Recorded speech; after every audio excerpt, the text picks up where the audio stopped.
And we're back with book 14 of the Odyssey by Homer. Book XIV, Odysseus and the Swineherd. So last chapter, it looks like Odysseus actually did make it home to Ithaca, but for whatever reason, Athena has devised this cunning revenge scheme for him. Well, he will now go about his home native land in disguise and get some sort of vengeance or revenge on all the people who have been talking crap about him, all the man's trying to slide in his wife's DMs, and I guess I don't know who the swineherd are, but I have a feeling we're about to find out. Book 14, Odysseus and the Swineherd. So the pair finished their plan and parted. She set off at once for sunny Lacedaemon to fetch his boy for Odysseus. Oh yeah, and then there's Telemachus, who's like off trying to find out where Odysseus is, but lo and behold, Odysseus has come back, so now someone's got to go Telemachus to call off his search, and I guess that's where Athena's going. He entered upon a stony path, which led from the harbor, through the woods, and over the hilltops. Athena had showed him this way to find the honest swineherd, who cared most for his master's wealth out of all the servants of Odysseus. Oh yeah, the swineherd, the pig farmer, that's right. The pig farmer who's apparently just super tight with Odysseus. He found the man sitting under the porch in front of his enclosure, round which a high wall had been built.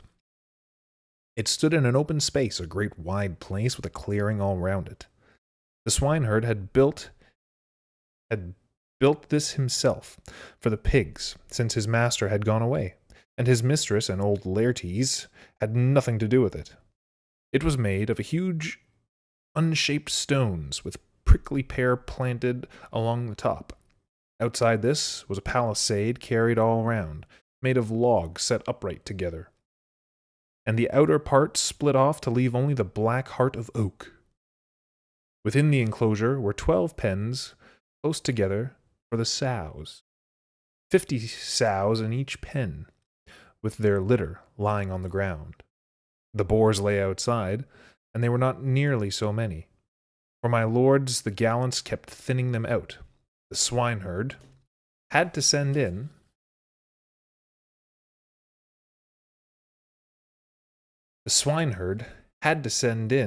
always the best of the fat hogs. But there were 350 left. 4 dogs always lay with them, which the swineherd had bred, as savage as wild beasts. Just then, the swineherd was cutting a pair of shoes out of a prime piece of leather, and fitting them to his feet. The other men had gone off in different directions with droves of boars, that is, 3 of them, for he had been obliged to send in forth with a hog to satisfy the appetite of the boisterous company. Suddenly the dogs caught sight of Odysseus. They were champion barkers. This is one of the poet's parodies, and like champion spearmen. I can't understand that. I'm sure it's a very parody. Champion barkers. They set up a howl. And at him. And at him. But Odysseus knew the trick, sat on the ground, and dropped his cudgel. Even then, he might have been roughly treated outside his own pigfold, but the swineherd took a hand, dropped his leather, and ran to kick away the dogs, shouting and shooing them off in all directions with the help of a shower of stones. Then he spoke to his master. "Well, Gaffer, that was a nice chance. The dogs would be done for thee in a twink. And then tha'd blame me. Aye, the gods have given me a many a moan and a groan already. A rare fine master I have to mourn, and here I bide, fattening my hogs for a lot of foreigners. And the master may be lacking a bit to eat, knocking about in cities and countries where they don't speak our language, and if so be he is alive and sees the light of the sun. But come along, Gaffer, into the hut. There's bread and wine to fill thy belly. Then thou'lt tell me where that comes from, and what the troubles have been. So saying, the swineherd led him into the hut, and made him sit down. He laid a pile of thick twigs, and spread over them the dark skin of a wild goat. Odysseus was right glad at this welcome, and he said to the man, I pray that Zeus and all the gods of heaven may grant you your heart's desire for this kind welcome of me. Umeos answered, Man alive! It is not my way to slight a stranger, though he were more of a shally go naked than this'n. God sends the stranger and the beggar man. We gladly give not much, but all we can. Don't look for much when the hands are all afeard of new masters. Sure enough, the gods have tied up his homecoming, or would have loved me well and given me a summit of my own. As a master will do when he has a mind to the man, a house and a bit of land and a wife that may take her pick. When a man works hard and has the blessing of God on his work, as my work here is blessed. So my master would have made me rich if he had stayed here to grow old. But he is dead. I wish Helen had died first and been wiped out with all her kith and kin, for she brought low many a man. Master himself went to the war at Ilion with Agamemnon to pay him out. As he said this, he tightened his belt and tucked in his shirt, and went to the pens where the pigs were kept. He chose two and killed them, singed them, chopped them up, ran spits through the bits. They were soon grilled, and he served up all hot on the spits and laid it before Odysseus, and sprinkled white barley meal over. Next he mixed a delicious draught of wine in an ivy wood cup, and sat down opposite and urged him to set to. Eat away, stranger, it's hinds fair, just young porkers. But the fat boars go down for my lords to eat, who have not the fear of God before 'em or pity in their hearts. Well, the blessed gods love not reckless deeds, but they honor justice and uprightness. Why, even cruel men who invade a foreign land, if Zeus gives them spoil, when they have loaded their ships and turned homewards, even they have a mighty fear of God in their hearts. But these men, be sure they know the master is dead. Poor soul. They have heard some voice from God that they won't do their wooing decently, or else go home. But there they sit coolly champing up his flocks and herds. It's too bad no stint in there. Every single night and day that God gives us, they kill not one beast or two only. And the wine they waste. It's too bad. Broachin' and broachin'. Once I had a champion, fortune. Not a soul had so much. None of the great squires on the mainland. None of the great squires on the mainland. Not to say Ithaca. 20 of those chaps together couldn't match him. I'll just count the tale over, and thou'lt see. 12 herds on the mainland, as many flocks of sheep, as many drift of swine, as many solid flocks of goats, looked after by foreigners or his own hinds. And here, 11 solid flocks of goats, feeding at the ends of the island, and good men to watch them. Every man of 'em drives in a beast every day. Has to pick out the best of 'em, rare and fat. Then here I am with these pigs to guard and watch. I have to choose the best one and send him in. While the man was speaking, Odysseus was making a hearty meal with a good appetite, but he said nothing, only brooded over his revenge. When he had finished, the swineherd filled the cup he used to drink from, and handed it brimming over to Odysseus, who received it gladly, and asked him a plain question. My friend, who was it bought you and paid for you? This man of substance and power, as you describe him? You say he died to take toll for Agamemnon. Tell me. Perhaps I may know him, if he is a man like that. God knows whether I have seen him, for I have traveled far, but I may be able to tell you something. Ooh. The honest swineherd answered. No, no, Gaffer. No traveler who brought news of that man could make his wife and son believe it. They are all just vagrom men. Vagrom. Vagrom? Hold up. That's a new one. Vagrom? Vagrom.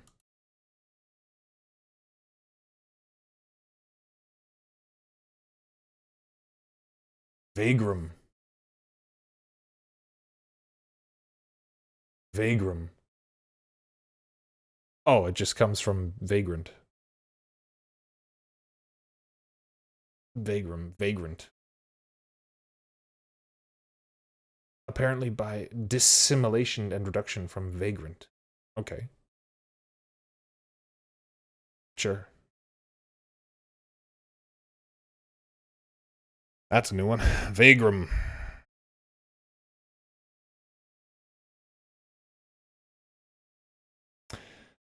They are all just vagrom men, who want what they can get, all liars, who will not tell the truth. Every vagabond who comes to our country goes to the mistress with his false lies. She takes him in and treats him well, and asks all the ins and outs. And then down come the tears in a flood, as a woman do when her husband dies abroad. The best, like the rest, Gaffer, soon make up a good yarn, if someone gave the a shirt and a coat to wear. As for him, his soul has left him by this time. Dogs and carrion birds will have torn his skin from bone, for he has been food for fishes in the sea, and his bones lie on the shore, buried in the sand. So we have lost him over there, and he has left trouble for his friends, most of all for me. I shall never find so kind a master wherever I go. Not even if I go back to my father and mother, to the house where I was born and brought up. Indeed, I do not mourn so much for them as for him, though I long to see him again in my native land. But I do miss Odysseus since he went away. I don't like to speak his name. Man. I don't like to speak his name, man. I don't like to speak his name, man. Although he is absent, but I call him his honor, even when he is far away. Odysseus heard this, and showed no sign, but said to him, Since you will have none of it, my friend, and say that man will never come, and refuse to believe anything, I will not just tell you so, I will swear it. Odysseus will return. Let me have my reward for good news when he shall come to his own house, and not before. I would not take it if you offered it, though I am poor enough. I hate that man like the gates of hell who tells a lie because of he is penniless. O Zeus, be witness now, first of all gods, and the guests' table, and the hearth of Odysseus, without stain and without reproach, to which hearth I come for refuge. I swear that all will come to pass as I declare. Within this very Lichtgang. Oh, that's another one. That's another one. A Lichtgang. Lichtgang. What is a Lichtgang? Hold up. Hold up. Lichtgang.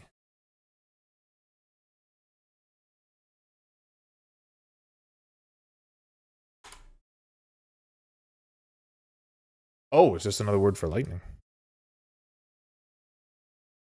Yes? Or is that just because it thinks I'm misspelling it?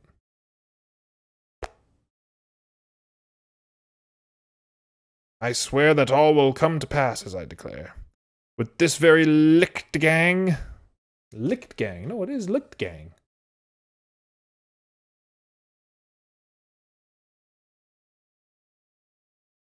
Well, that's not. Okay, we will proceed as if it were lightning. Oh, shoot. Yeah, that's not helpful. Lichtgang. Lightning. Oh well.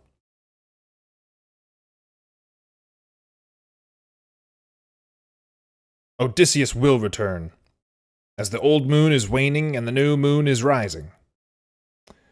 The poet uses a very old word, otherwise unknown, except in later imitations, which I have translated literally. It might mean day, month, or year, and was generally explained as year in antiquity. But month suits the passage better, and so it is interpreted by Dion Chrysostom, Venator, VII 84. In prehistoric times, the important period was not the year, but the month, the changing light of the moon. Okay, good to know. Good to know.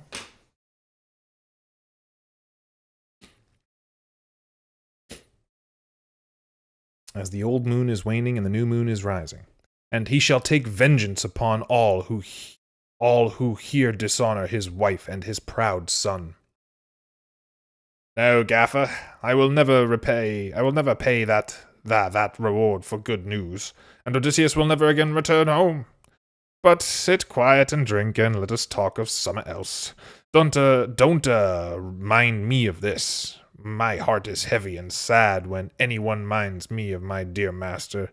Never mind the oath, but may Odysseus return as I only wish he would. And so does my lady and old Laertes, and that grand boy Telemachus. Aye, 'tis that boy I'm sorry for. Can't get him out.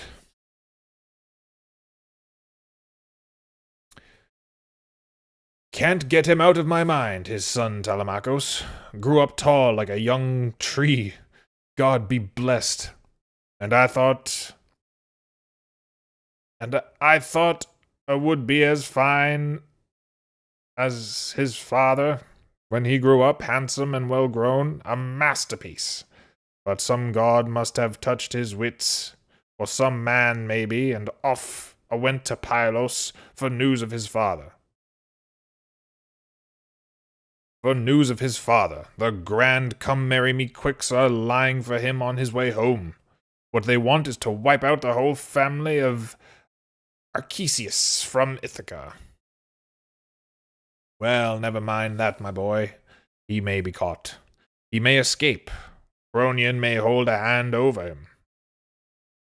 Come now, Gaffer, tell us thine own troubles, and first answer me this, and make my mind clear about thyself. Who is't? Where dost come from? What ship brought thee here? How came it to put in at Ithaca? Who were they all at? I don't suppose thou's walked all the way here? To this Odysseus answered, Very well, I will tell you the whole story. But give us a year's provisions in your hut, food to eat, and good wine to drink. Let us stay quietly here, and others do the work. It would not be easy to finish my story in the time, or tell all the toiling and moiling I have had by God's decree. I am proud to claim my breeding from the wide plains of Crete. My father was a rich man. Many other sons were born and bred in his house, sons of his lawful wife. But my mother was a purchased slave. Yet my father, Castor Hylacides, gave me a place equal to his lawfully begotten sons. At that time, my father was honored like a god among Cretans for his happiness and riches and his splendid sons. But death carried him away to the house of Hades, and his proud sons cast lots for his wealth and divided it amongst them. They gave me a very small share with the house.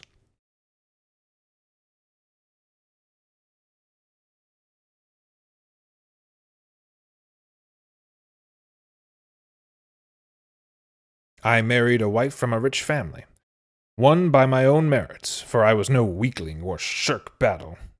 But all that is gone now, although I think you may still guess the corn from the stubble. Indeed, I have had misfortune in abundance.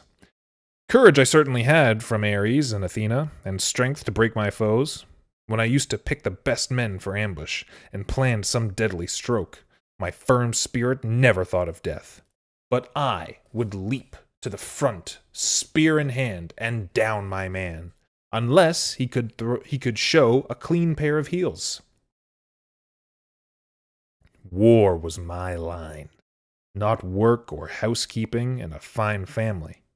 What I liked were ships and oars and battles and fine smooth javelins and arrows, dangerous things like those, which make other people shudder. But I suppose I liked what God made me like. One likes this and one likes that. For before the Achaeans sailed for Troy, 9 times I commanded a fleet against foreign enemies, and I won a great deal of spoil. I had my first choice as commander, and took whatever I wanted. And after that my share, a lot more. Soon my house grew powerful, and I was feared and respected among the Cretans. But when Zeus all-seeing ordained that dreadful enterprise which brought low so many men, they appointed me and the illustrious Idomeneus to command their fleet against Ilion. There was no remedy. We must go. Go we must. Public opinion was too much for us. There we Achaeans waged war for 9 years. In the 10th year we sacked Priam's city and set out for home. But God scattered our ships. Then Zeus in his wisdom had suffering in store for me. 1 month only I was happy with wife and children and home. Then I took it into my head to lead a fleet against Egypt, crack ships and crews too good for this world. We had 9 ships, and all soon filled up. The men feasted well for 6 days. I provided plenty of animals for sacrifice and food. On the 7th day, we embarked and left Crete, with a fair north wind blowing free, running as easily as if we were running down a river. Nothing happened to any of the ships. We sat tight, safe and sound, not a sick man in the fleet, while wind and pilots kept a straight path. In 5 days we arrived at the noble river Aegyptus, and there I lay to. I left the men to defend the ships, and sent spies to find out what they could. But they went ravaging about at their own sweet will, pillaging the countryside, killing the men and carrying off the women and children. Soon the news reached the city. The people heard a hue and cry at dawn, and came running out. The whole plain was full of men and horses and flashing armor. Zeus Thunderer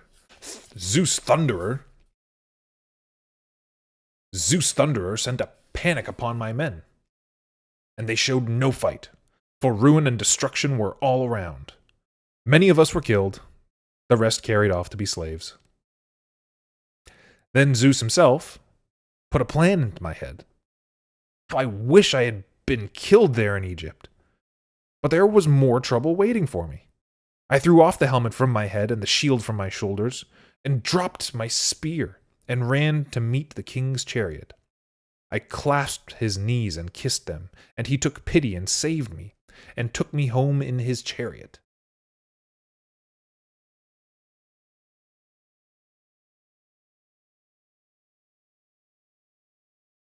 Miserable enough.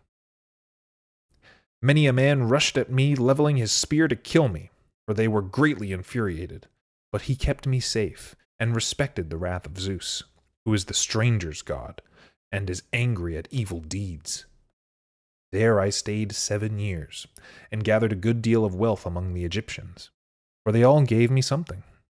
But when the 8th year came rolling round, a Phoenician man turned up, a cheat and a liar, one of those nip-screws who had done plenty of mischief in the world already. He cajoled me, by his cunning, to go with him to Phoenicia, where his house and property lay. I stayed with him for a full year. But when the months and days had passed and the seasons came round with another rolling year, he took me on board a ship for a voyage to Libya, pretending falsely that he wished me to be a partner in the cargo.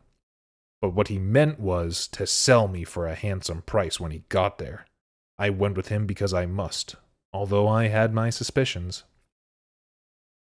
The ship ran before a fair wind, across the open sea to the windward of Crete, but Zeus meant to destroy them. When we had left Crete behind and were out of sight of land, only sea and sky to be seen, Cronion brought a black cloud over the ship, and the sea grew dark beneath it. Then Zeus thundered and lightened. Then Zeus thundered and lightened together and struck the ship. Her timbers all shivered at the stroke, and the place was filled with sulfur. All on board were cast into the sea. They were carried over the black waters, bobbing about on the waves like so many black crows. It was God's will that they should never see home again. I was in a bad way, but Zeus himself put the ship's mast in my hands, a huge pole to save me again from death. With my arms round this, I drifted before the accursed winds. 9 days I drifted. On the 10th dark night, I was thrown up by a great wave on the Thesprotian shores. There the king, Phaedon, entertained me without payment, for his son happened to find me worn out with exposure and hardship. He offered me his hand and raised me up, and took me home. He offered me his hand and took me up. A formal acceptance of the duties of hospitality. Oh, very good. And took me home to his father, and gave me a shirt and cloak to wear. There I heard of Odysseus. The king said he had entertained him as a guest on his way home, and showed me a heap of choice things which Odysseus had brought, bronze and gold and wrought iron. There were treasures enough in that mansion to support Odysseus and his family for 10 generations. The king said he had gone to Dodona, that he might learn the will of Zeus from the great oak, and find out how he ought to return to Ithaca after his long absence, whether openly or secretly. And after his long absence, and he swore a solemn oath in my presence, as he poured a libation in his own house, that a ship was launched and crew ready to carry him safe home to his native land. But the king said goodbye to me first, for a Thesprotian ship happened to come in, which was bound for wheat-bearing Dulichion.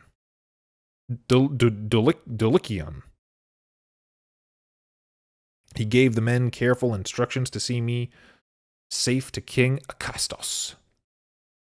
But it pleased them to plan mischief against me, that I might have more trouble. When the ship was out at sea and far from the land, they prepared me for the day of slavery. They tore off my cloak and shirt, and threw me a dirty shirt instead, and a lot of rags, full of holes as you see with your own eyes. And at evening they reached the fields of Ithaca. Then they tied me up tight with twisted ropes, and left me on board while they went ashore and had a hearty meal on the beach. God unwound my ropes, easily enough. I wrapped my head in my rags and slipped down the lading plank. Breasted the sea, paddling away with both hands, and soon got ashore a good way off.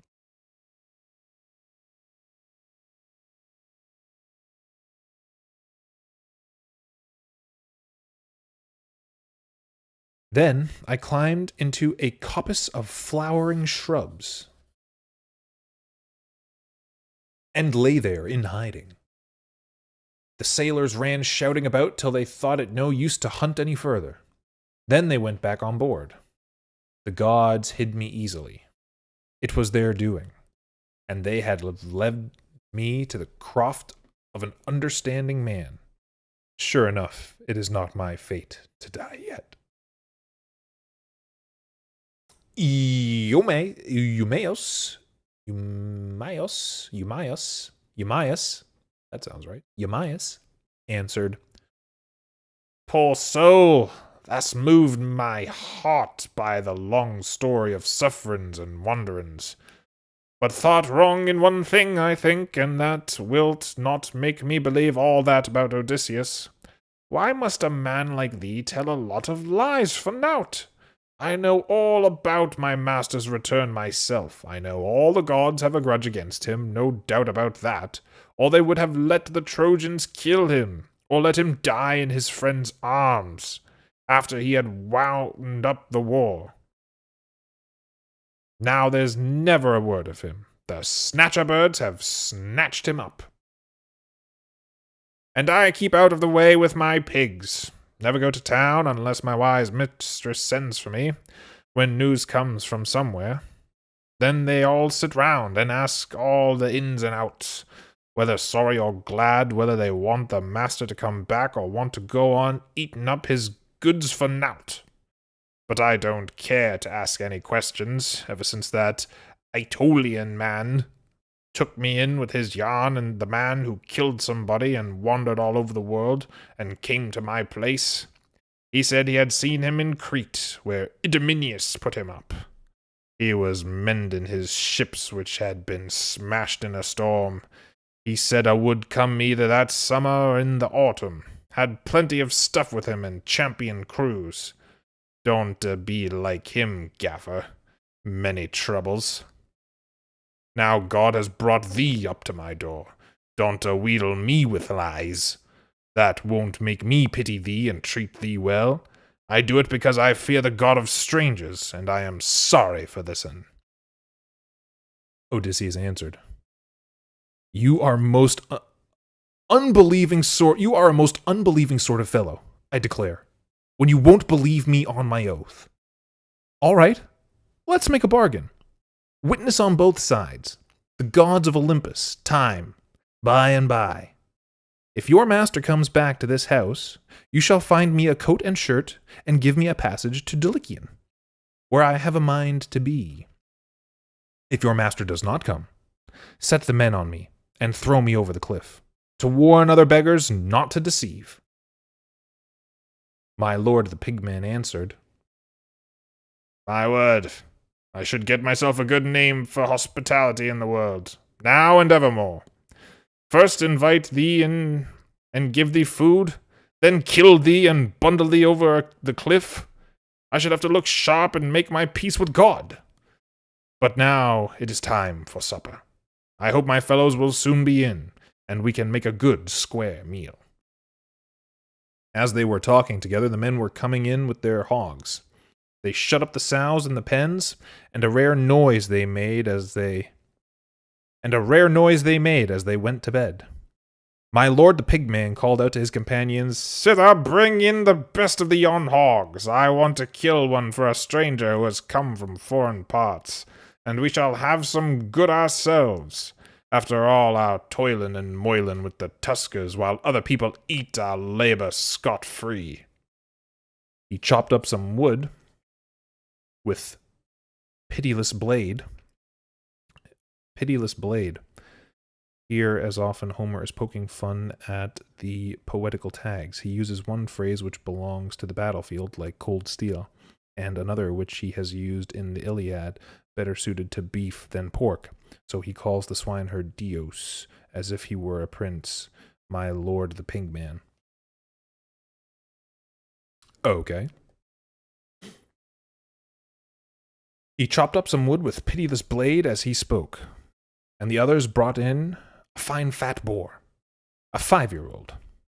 They soon set him beside the hearth, and the swineherd did not forget the immortals, for he had a pious heart.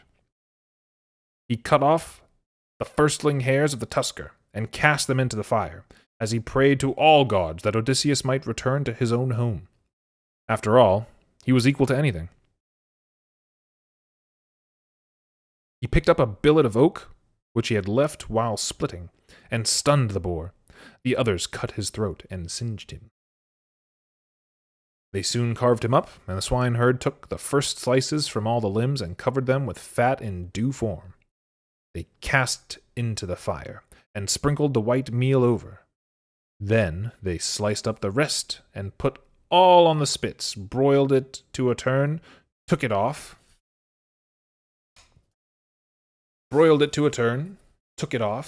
and laid it on platters.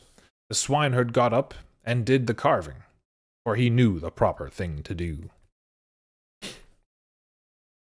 He divided all into 7 portions. One he set aside for the nymphs and Hermes, Maia's son, with a prayer. The others he served one to each, but Odysseus had the honor of the tusker's long chine, which made the master's heart proud. Then Odysseus said to him, Eumaeus, I pray Zeus may bless you as I do, for the honor you have done to a ragged stranger with these good things. Eumaeus answered, Eat away, dear heart alive, and enjoy what we have to offer. The Lord gives, and the Lord takes away, as it pleases him, for he can do all things. So saying, he consecrated the firstling bits to the deathless gods, and the first drops of wine then handed the cup to the victor of Troy, and he sat down before his plate. The bread was taken round by Messalius, a man whom the swineherd had bought since his master went away. On his own account, nothing to do with the mistress and old Laertes, he got him from the Taphians, and paid out of his own savings. Then they helped themselves to the good things that were before them. When all had enough, Messalius cleared away the bread, and they prepared to lie down after the hearty meal. It was a rough night.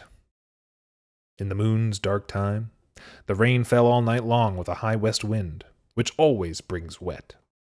Odysseus thought he would try whether the swineherd could take a hint, and lend him his own cloak, or tell one of the men to lend his, since he was mighty fond of his guest. So he said, I say, Eumaeus, you and you other good fellows, I want something, and I must let it out. More wine, less wits, you know. Wine makes a man sing, even if he is a rare scholar. Makes him titter and chuckle, eh? Makes him dance a jig, and makes him blurt out what were better kept to himself. Well, now I've begun my croak. I'll just go on. I wish I were young and strong and full of go as I was when we laid that ambush outside Troy. Odysseus was in command with his grace King Menelaus, and I was third. Had to obey orders, you see. When we came to the place near the city walls, we crawled under a lot of thick bushes among the reeds of the marsh, and there we lay in our armor. It was a rough night, for the north wind had fallen and brought frost. There was snow falling, like rime, very cold, and the ice formed over our shields. All the others had cloaks and jerkins and slept quietly with the shields over their shoulders. But I had been fool enough to leave my cloak behind, as I didn't think I should freeze even like that, and I had nothing but my shield and belly band. In the third watch of the night, when the stars had turned their course, I nudged Odysseus with my elbow, as he lay beside me, and he was awake in an instant. Then I said, Prince Odysseus, you can always get a man out of a hole. The cold is too much for me. I shall soon be no longer in the land of the living. I have no cloak. I was such a damned fool that I came away with only my jerkin. And now I am done for. He had a plan ready at once. A rare one he was for planning as well as fighting. He whispered to me, Quiet now, or they'll hear. Then, Then he lifted his head on his elbows and said aloud, I say, friends, God has sent me a dream. We are a terrible way off from the ships, and I wish someone would go and ask my lord Agamemnon if he would send us a few more men. A man jumped up at once. Adramon's what? Adramon's Thaus. He was. Threw off his fine cloak. Andramon's Thaus.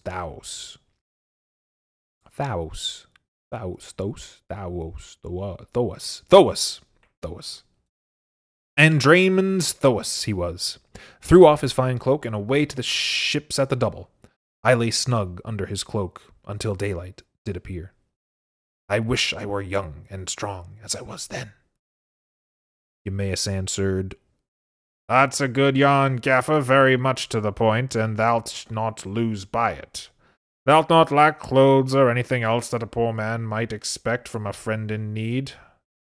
For tonight, that is. Tomorrow thou must rub along with thy own rags. We have no great stock of cloaks here, or change of shirts. 1 man, 1 cloak is our rule. As he spoke, he jumped up and laid a bed for him near the fire, a heap of sheepskins and goatskins. A heap of sheepskins and goatskins. What? A heap of sheepskins. A sheep of heapskins. A heap of sheepskins and goatskins. And there Odysseus lay, down. The swineherd covered him with a large, thick cloak, his own special reserve, which he kept for terrible cold weather. There Odysseus slept, and the young men lay around him. But the swineherd did not choose to lie anywhere apart from his pigs, so he made his preparations outside. Odysseus was pleased that he was so careful of his master's property when the master was not there. First Eumaeus slung a sword over his strong shoulders, then threw over him a heavy cloak to keep off the wind, and upon it a fleecy goatskin. Lastly, chose a sharp javelin to defend him against man or dog. Then he went to lie, where the tusker boars were sleeping, under a rock which sheltered them from the north wind. Well, this swineherd guy sounds all right to me, and I guess to Odysseus. But he still doesn't realize it's Odysseus because Odysseus is still in disguise. And next time we'll be looking at Book 15, How Telemachus Sailed Back to Ithaca. Okay, so see, that's crazy. The last time we were talking about Telemachus was like way back in the beginning, and we've been following Odysseus' storyline so far. So now we're jumping back to Telemachus' storyline. So that's going to be pretty cool. I can already imagine like how the movie's going to jump from timeline to timeline and focus on each character. That's going to be pretty cool. But catch us next time for Book 15. See you then.